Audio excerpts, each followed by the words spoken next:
Hello students, this is 30th lecture. तीसरा lecture है ये CS पार्ट 2 का।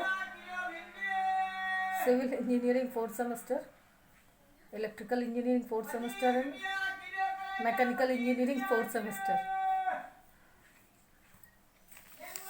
आप लोग जो कॉम्प्रिहेंशन करके अपने अपने एग्जाम्पल्स ले करके और मुझे सॉल्यूशन भेज रहे थे, कभी कभी मुझे लेक्चर स्किप करना पड़ता है, छोड़ना पड़ता है, बिकॉज मुझे ये समझ में आया कि आप अच्छा कॉम्प्रिहेंशन, अच्छी ऐसी राइटिंग या अच्छा अनसीन पैसेज का सॉल्यूशन तभी कर पाएंगे जब आप अपना एक चैप्टर जो 2 नंबर का है पंक्चुएशन सीख लेंगे। अब आपको लगेगा कि अरे comma, semicolon, inverted comma ये सब तो हमें आता ही है, बट कल जो आप लोगों ने सॉल्यूशन मेरे पास भेजा था उसमें आपने सिलेबल की मिस्टेक बहुत ज़्यादा की थी। Syllable, do you know what the syllable means? नहीं पढ़ाया ना आप लोगों ने अभी तक? पंक्चुएशन का जो सबसे इम्पॉर्टेंट पार्ट है सिलेबल, SYLLABLE। Listen carefully. यदि आप पंक्चुएशन में से सिलेबल समझ लेते हैं तो आप कभी स्पेलिंग मिस्टेक नहीं करेंगे लिखने की, प्रोनाउंसिएशन की मिस्टेक नहीं करेंगे और आपका टैबुलेशन अच्छा जाएगा और ग्रामेटिकली टैबुलेशन में एरर नहीं आएगी। आप लेफ्ट साइड का टैबुलेशन तो करते ही हैं, एक स्केल से लाइन टैबुलेशन समझते हैं ना, लाइन बराबर में आना। लेफ्ट साइड का टैबुलेशन तो आप कॉपी में अपने स्केल से लाइन खींच देते हैं और वहीं से लिखना शुरू करते हैं, हो जाता है। कुछ लोग राइट साइड का भी टैबुलेशन लाइन खींच के करते हैं। तो टैबुलेशन का मतलब इतना ही नहीं हुआ कि लाइन के अंदर आपने लिखा है। जब आप वर्ड्स को लिखते हैं कभी कभी टैबुलेशन में आपके वो वर्ड नहीं आया, आपने एक हाइफन लगाया जिसे आप डैश बोलते हैं। जैसे आपको लिखना हुआ ब्यूटीफुल, अब आपका BEAUTI लिख गया और FUL आपने हाइफन लगा के नीचे की लाइन में लिख दी। इट्स ओके, ऐसा सभी करते हैं जगह बचाने के लिए। बट आप जो मिस्टेक करते हैं उससे नंबर कट जाएंगे आपके। आपको हाइफन लगाना कहाँ है और कहाँ नहीं लगाना है, तो बिना सिलेबल को समझे आप हाइफन मत लगाइए, बल्कि आप ये रिस्क मत लीजिए। अगर आपको नहीं आता है सिलेबल तो आप जगह छोड़ दीजिए, थोड़ा सी आपकी कॉपी में देखने में लिखावट गंदी लगेगी, आप पूरा का पूरा वर्ड नीचे लिख दीजिए, ठीक है, अगली लाइन में लिखिए। बट सिलेबल नहीं आता है आपको तो आप मत मत लिखिए। अब आप सोचेंगे सिलेबल क्या है? सिलेबल का मतलब हुआ शब्द में वॉवेल्स कितने आ रहे हैं, स्वर कितने आ रहे हैं। वॉवेल्स आ रहे हैं जब, तो हमारी स्पीच में एक साउंड आता है, ठीक है, उस साउंड पर हम स्ट्रेस देते हैं और वो हमारा सिलेबल हुआ। जैसे हम कह रहे हैं ब्यूटीफुल, तो हमारा सिलेबल बनता है ब्यूटीफुल में BEAU, इसमें हमारे EAU 3 वॉवेल आए, बट हम स्ट्रेस कहाँ पे दे रहे हैं? ब्यू। तो हम हाइफन कहाँ, अगर मान लीजिए आपको ब्यूटीफुल लिखना है और आपका राइट साइड का टैबुलेशन भर जा रहा है, आपको नीचे की लाइन तक लिखना है, तो आप कैसे लगाएंगे? BEAU, ब्यू बना, फर्स्ट हो गया सिलेबल। TI, आई पे हमारा वॉवेल आया, देन आप BEAU के बाद एक हाइफन लगा सकते हैं। अगर इससे ज़्यादा जगह आपके पास है तो BEAUTI, ब्यूटी, फिर एक हाइफन लगा देंगे, देन फुल आप नीचे की लाइन में लिखेंगे, अदरवाइज ब्यूटीफुल। लेकिन आप सोचिए कि हम BEAUTIF तक लिख के बी तब उल लगाए तो वो आपका गलत हो जाएगा। आप लोगों ने कल जो भेजा था उसमें बहुत ज़्यादा सिलेबल की गलती थी, तो सिलेबल के कुछ मोटे मोटे नियम समझिए। सिंगल वॉवेल वाले वर्ड्स जो भी होते हैं, यानी एक स्वर, जिस शब्द में सिर्फ एक बार AEIOUY में से कुछ भी आता है उसमें हाइफन नहीं लगा सकते। जिस शब्द में एक ही बार कोई स्वर आता हो, स्वर माने वॉवेल माने AEIOU एंड Y, इनमें से कोई भी एक ही बार आता है तो उसका उसमें आप हाइफन लगा के उस शब्द को तोड़ के नहीं लिख सकते। For example dog, box, net, pet, man, can, ठीक है। तो आप इसको क्या कर सकते हैं, इसका कुछ नहीं कर सकते, आप टैबुलेशन छोड़िए, बल्कि अपने वर्ड्स दूर दूर लिखिए, टैबुलेशन ठीक करिए और नीचे की लाइन में लिखिए, आप नेक्स्ट लाइन में लिखिए।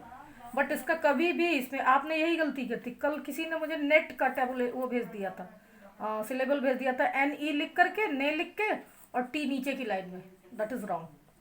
तो जब एक ही बार वॉवेल आए तो आप उसका नहीं लिख सकते, बिकॉज उसका सिलेबल ही नहीं कंप्लीट होता है।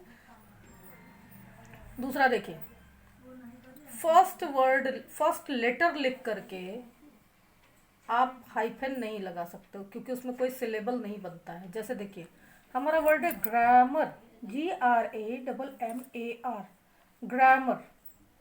अब ग्रामर में हिंदी में भी अगर आप उच्चारण करेंगे तो ग्र बनता है। अब ग्र का ग आप कैसे कर देंगे हाइफन से, तो कोई सिलेबल नहीं बन पा रहा है। तो हम ग्रामर कैसे अब कुछ लड़के क्या करते हैं, ग्रामर का जी इधर लिखा लास्ट में, हाइफन लगाए और RAMMAR नीचे लिख दिया, वो बहुत गलत है। फर्स्ट लेटर के तुरंत बाद कोई भी वर्ड हो, सिलेबल बनता हो या ना बनता हो, आपको हाइफन नहीं लगाना है। In the same way last letter से पहले आपको हाइफन नहीं लगाना है। जैसे ग्रामर में आपने मान लीजिए ऊपर की लाइन में लिखा GRAMMA और हाइफन लगा के नीचे R लिख दिया, वो भी गलत है। तो करना क्या है, हमें वर्ड को बड़े ध्यान से पढ़ना है और पढ़ के देखना है कि हमारा सिलेबल पूरा कहाँ हो रहा है। जहाँ पूरा हो रहा है वहीं पे हाइफन लगाएंगे। जैसे ब्यूटीफुल, BEAU, हम ब्यू पे रुक रहे हैं ना, जरा सा सांस ले रहे हैं ना, ब्यूटीफुल। अब ब्यू पे तो BEAU कंप्लीट हो रहा है, यहाँ हाइफन लग सकता है, आप तोड़ सकते हैं। ब्यूटी, टी के बाद फिर एक स्ट्रेस आ रहा है, ब्यूटी फुल, यहाँ हाइफन लग सकता है। बट आप सोचिए कि टी के बाद हाइफन लगा के IFUL इधर लिखे तो गलत है, वो नहीं लिख सकते हैं। यही चीज़ हिंदी में भी होती है। दुनिया की किसी भी भाषा में लिखते हैं आप, फ्रेंच हो, रोमन हो, इटालियन हो, जर्मन हो, उर्दू हो, अरबी, फारसी, संस्कृत, कहीं भी हो, हाइफन के नियम सिलेबल पे ही चलते हैं। आपका सिलेबल नहीं कंप्लीट है तो आप हाइफन नहीं लगा सकते, चाहे हिंदी में हो, चाहे इंग्लिश में हो, या कोई भाषा आप प्रयोग कर रहे हो। अच्छा देखिए, सिलेबल प्रचलित और कहाँ पे, ये हाइफन कहाँ प्रचलित है, कंपाउंड वर्ड्स में भी हाइफन लगता है। जैसे 21, आप 20 के बाद हाइफन लगा सकते हैं, ठीक है। तो कहने का मतलब कि जब भी हमारा सिलेबल पूरा हो तभी आप हाइफन लगाइए। अच्छा, अब देखिए, मैट में सिंगल वॉवेल आ रहा है, MAT, मैट। अब इसमें हम हाइफन नहीं लगा सकते, बिकॉज इसका सिलेबल क्या है, MAT पे पूरा हो जा रहा है। तो मैट में हम हाइफन कहीं लगा ही नहीं सकते। बट अगर हम लिखते हैं मैट्रेस, MATTRESS, मैट्रेस, ठीक है। मैट्रेस यानी वो स्त्री जो घर की देखभाल करती हो, पेड हो जो, वो मैट्रेस होती है। और मैट्रेस कुछ लोग वो ज़मीन पे बिछाने वाली चटाई को भी कहते हैं। तो मैट्रेस, MATTRESS, मैट्रेस। अब मैट्रेस में क्या है, हमारा सिलेबल बन रहा है, MATTRESS, डबल सिलेबल आ रहा है इसमें। तो मैट्रेस आप यहाँ हाइफन लगा सकते हैं, क्योंकि मैट पे एक स्ट्रेस है, ट्रेस पे दूसरा स्ट्रेस है, मैट्रेस। और आपको स्पेलिंग भी अच्छे से याद हो जाएगी। तो सिलेबल क्या समझ में आ रहा है कि एक स्पीच साउंड है विद वॉवेल, वावेल के साथ आपका स्पीच साउंड निकलना चाहिए, और उस साउंड पे हम स्ट्रेस देते हैं तो वो हमारा सिलेबल हुआ। जैसे देखिए, एक्टर, एक्टर में ACTOR में सिंगल वॉवेल है, वो सिंगल सिलेबल का है, तो आप इसमें कहीं भी हाइफन नहीं लगा सकते। बट एक्ट्रेस, इसमें आप एक्ट्रेस, यहाँ भी आप नहीं लगा सकते, क्योंकि इसमें है तो हमारा दो वॉवेल यूज हो रहा है, O भी यूज हो रहा है, E भी यूज। बट अगर हम इसे तोड़ें तो एक्टर हो जाएगा, तो फिर S पे हम नहीं लगा सकते हैं, ठीक है। तो इसलिए इसमें भी नहीं लगा सकते। ये हमारे प्रोनाउंसिएशन पे डिपेंड करता है कि हमने यहाँ एक्टर लिखा फिर S लगाया तो क्या हम एक्ट्रेस पढ़ेंगे, नहीं। तो इसलिए प्रोनाउंसिएशन पे ध्यान देना है कि प्रोनाउंसिएशन में टूट रहा है कि नहीं। देखिए, जैसे इंजन, इंजन में हमारा सिलेबल बन रहा है ENN, हम N कह के जरा सा स्ट्रेस देते हैं, इंजन।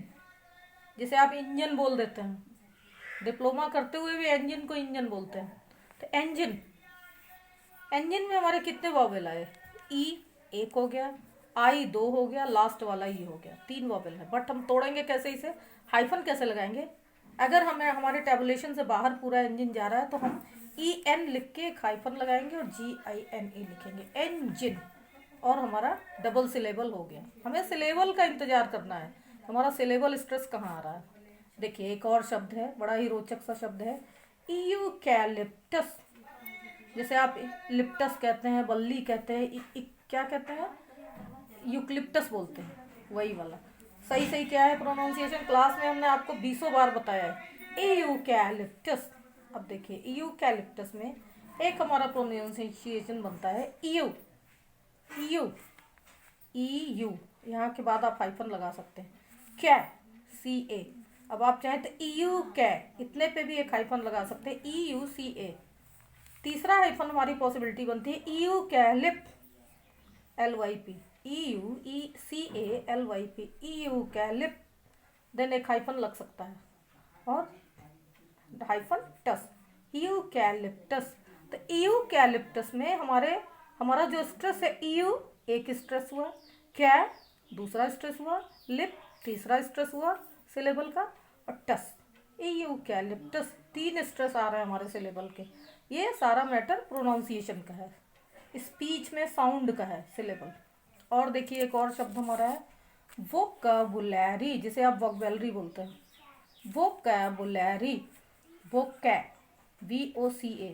हालांकि इसमें 2 वॉवेल आए हैं, VOCA, बट वो कै के बाद ही आप एक हाइफन लगा सकते हैं अगर आपका टेबुलेशन नहीं कंप्लीट हो रहा है तो। वो कै, वो ले, VULA, वो कैबुलै, देन आप हाइफन लगा सकते हैं री, वो कैबुलैरी।